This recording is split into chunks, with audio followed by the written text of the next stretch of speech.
Адгур Амиранович, добрый вечер.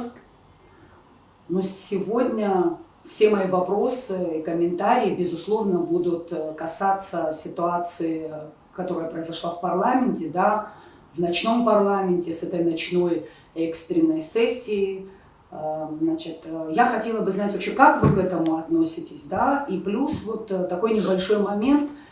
Спикер парламента, когда вышел к прессе, к народу, он говорил о том, что некая часть оппозиции вроде как была согласна с предложенными им вариантами. Вот поэтому расскажите, соглашались вы с каким-то вариантом и вообще было ли такое, как это все происходило? Добрый вечер. Спасибо, что вы нашли время. Во-первых, хочу сказать, что отношусь крайне отрицательно к тому, что произошло вчера. Заседание парламента Народного собрания Республики Абхазия, где делегированы представители абхазского народа решать судьбу, наше будущее в их руках. Принимать решения, во-первых, оцепленными силовиками со щитами в 6 часов утра, это уже само по себе оскорбительно. Оскорбительно должно быть, наверное, для самих депутатов.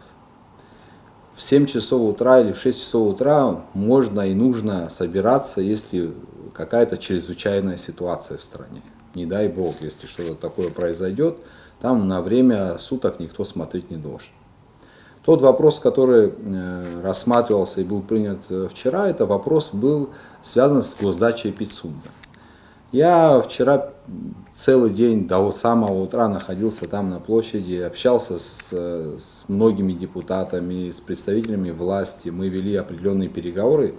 Но на мой вопрос, в чем такая острая необходимость у Республики Абхазия, у депутатов, наших депутатов, принимать это решение столь экстренно, ни один человек мне на этот вопрос ответить не смог. Теперь, что касается того, что спикер парламента упоминал меня. Да? Во-первых, спикер парламента ввел в заблуждение народ Абхазии. Я ему полномочий таких упоминать меня на сессии парламента не давал. Слово «консенсус», которое он произнес, от меня он не слышал. Если уже говорить обо мне, если наш уважаемый спикер парламента так сильно чтит мое слово, то, что я говорил, или мои договоренности с кем-то, то он бы перенес эту сессию, отложил бы этот вопрос, то, что мы и предлагали.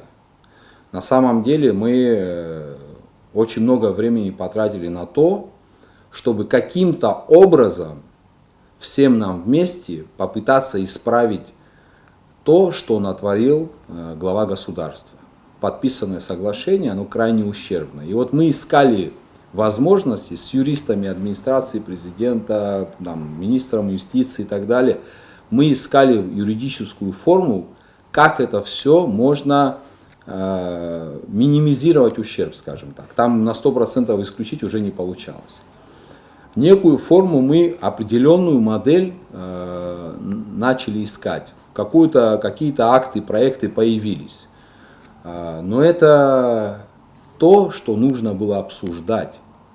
Мое предложение и всех моих коллег, хочу сказать, по вот эти общественные политические организации, которые находятся в Едином Союзе, мы все между собой посоветовались и пришли к тому мнению, чтобы отложить этот вопрос, дать тайм-аут, в том числе для того, чтобы обсудить те наработки, которые мы вчера на коленках, грубо говоря, с юристами проработали, и создать согласительную комиссию для того, чтобы, во-первых, там есть какие-то позитивные моменты. Я считаю, что там были определенные позитивные моменты, я тоже должен это отметить. Допустим, вчера депутаты парламента приняли закон, который ставит нашу Конституцию и конституционные законы выше международных ратифицированных соглашений. Это очень хорошая норма, которая и в перспективе нам поможет. Но даже это решение нужно принимать в соответствии с регламентом, в обозначенное время, провести слушание, потому что Даже самые лучшие юристы мира не в состоянии за 30 минут на коленках написать закон, который в принципе меняет всю инфраструктуру наших перспектив в части заключения международных договоров. Это просто невозможно. Исходя из этого, я вчера зашел в парламент, уже это было там в районе 2 или 3 часов ночи, я уже точно не помню, присутствовали практически все депутаты. Я сказал: уважаемые друзья, есть определенные наработки, есть определенное видение. Для того, чтобы его доработать, проработать, включить сюда мнение разных людей, нужно, моя личная просьба к вам, к депутатам парламента, отложить рассмотрение вопроса по госдаче Пицунда и после праздников вернуться к этому вопросу, создать согласительную комиссию, где мы сможем эти наработки и другие вопросы обсудить спокойно, в спокойном режиме и вернуться к этому. Вот в чем заключалось мое предложение. К большому сожалению, спикер, сказав какую-то часть, не сказал этой главной части. Я считаю, что таким образом и спикер, и те люди, которые вчера там внутри очень активно старались сделать так, чтобы это решение было принято именно вчера, они просто решили прикрыться, допустим, да, вот это вот некими документами, которые, в разработке которых мы тоже участвовали. Вот я именно так это понимаю. Это как минимум нечестно. Молодые люди, которые думают о своем будущем, политическом или ином, так поступать не должны. Потому что мы все абхазы, и для абхаза самое главное это слово. Сказал А, надо было сказать и Б. Еще раз говорю, если бы у нас был бы какой-то консенсус, о котором говорил уважаемый спикер, то депутат парламента Эрик Сагателович Арштуни, представитель нашей организации в парламенте, в знак протеста не покинул бы вчера парламент и участвовал бы в рассмотрении этих нормативных актов. Поэтому это попытка ввести наш народ в заблуждение для того, чтобы разделить часть от своей ответственности. И еще раз хочу сказать, нет никакого оправдания ни спикеру, ни в первую очередь главе государства, под давлением которого вот этот вопрос в столь срочном режиме принимался. Вы помните, что сессию то назначали до 28-е, потом на 27-е. И какая-то шла игра непонятная. Потом 27-го сессия должна была начаться в 11:00. Сессию экстренную созвали в 6 часов утра. Эти все вещи, они наталкивают на определенные мысли.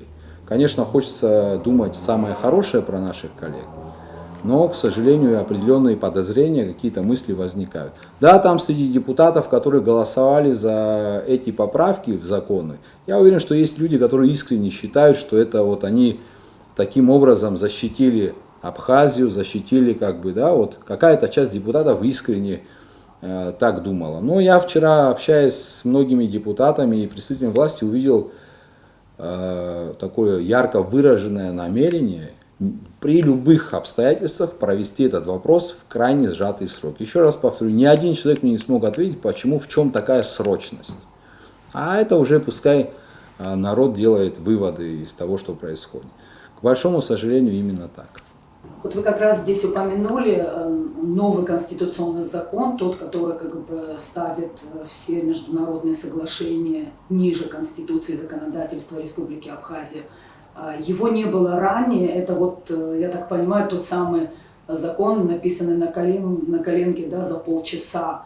Но что это за документ, что он нам дает? Понимаете, еще раз говорю, эти же нормативные акты можно было проработать заранее, за 2 недели, за 3 недели, за месяц. Кто это мешал сделать?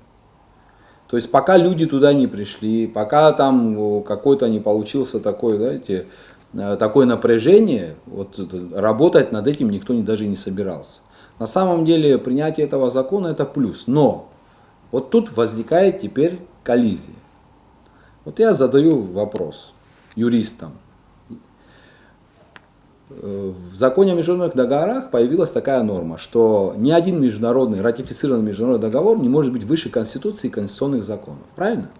В соглашении написано, что юрисдикция не принадлежит Республике Абхазия, соглашение о госдаче Пицунды. А у нас в Конституции написано, что территория Республики Абхазия неделима. Суверенитет распространяется на всю территорию. Суверенитет включает в себя в первую часть юрисдикцию. То есть наши законы по Конституции действуют на территории всей республики. Соответственно, если брать эту норму за основу, получается, что по той норме, которую они приняли, юрисдикция Республики Абхазия на этой территории теперь сохраняется. Я сегодня общался с некоторыми юристами, кто-то говорит так, кто-то говорит по-другому. То есть вот открытый вопрос. Вот чтобы вот эти все вопросы мы сняли, для этого мы и просили время. Для этого нужно было проработать эти документы. Ну, так посчитали нужным принять, зацепившись за эту возможность, наверное, кто-то хотел, чтобы вот это все быстро было принято. И, к сожалению, произошло то, что произошло. Я бы хотел сказать, что падать духом нельзя. Этот вопрос, на мой взгляд, показал лишний раз, а еще, можно сказать, убедительно обществу о том, что это такой пример того, что исполнительная власть в лице президента, она последовательно будет делать все для сужения нашего суверенитета. Намерения перешли в практику, люди должны быть бдительны, но падать духом нельзя, надо дальше продолжать противостоять всем этим антинародным инициативам. И, к большому сожалению, Мисва, конечно, в конец уходящего года приходится говорить о таких вещах, вместо того, чтобы мы все вместе радовались бы каким-то вещам. Но вот это имеет место быть. Падать духом нельзя. Впереди Новый год, новогодние праздники. Я всех поздравляю с наступающим Новым годом. В каждую семью желаю благополучия, чтобы все были здоровы, радовались. Это семейный теплый праздник. Пройдут новогодние праздники, потом мы вернемся к этим всем вопросам. С наступающим Новым годом. Спасибо вам большое.